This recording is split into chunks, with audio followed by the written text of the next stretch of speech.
Do you know, आज से पहले अगर कोई एमपी या एमएलए पार्लियामेंट के अंदर कोई भी वोट देने के लिए या कोई स्पीच देने के लिए रिश्वत लेता था तो उसके ऊपर कोई भी क्रिमिनल चार्जेस नहीं लगते थे। पर ऐसा क्यों? Let's understand the entire bribe for vote case in detail. इसके लिए हमें समझने पड़ेंगे हमारे कॉन्स्टिट्यूशन के दो important articles, article 105 and article 194। हमारे संविधान के अंदर हमारे लॉ मेकर्स को कुछ इम्यूनिटीज प्रोवाइड की गई हैं ताकि वो अपना काम बिना किसी डर के कर सके। आर्टिकल 105 ये कहता है कि कोई भी एमपी पार्लियामेंट के अंदर कोई वोट देने के लिए या कोई स्पीच देने के लिए किसी भी कोर्ट के अंदर लायबल नहीं है।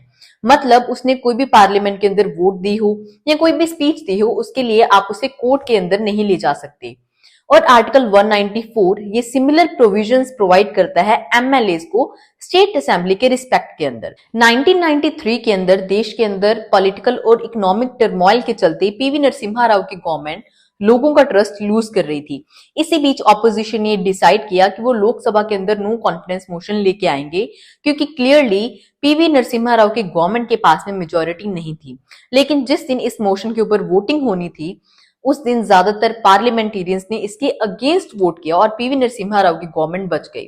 एक साल बाद एक रिपोर्ट के अंदर ये रिवील हुआ कि झारखंड मुक्ति मोर्चा की एमपीज ने ब्राइब ली थी पीवी नरसिम्हा राव की गवर्नमेंट के फेवर में वोट करने के लिए।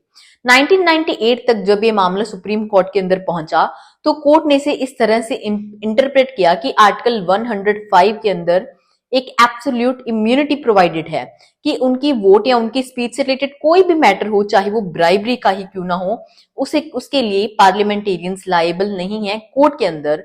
इसी वजह से उनके खिलाफ कोई भी क्रिमिनल प्रोसीडिंग्स नहीं हो सकती। लेकिन 4 मार्च 2024 को सुप्रीम कोर्ट ने अपने 26 साल पुराने वर्डिक्ट को ओवरटर्न कर दिया और ये फैसला सुनाया कि पार्लियामेंटेरियंस के पास में एब्सोल्यूट इम्यूनिटी नहीं है।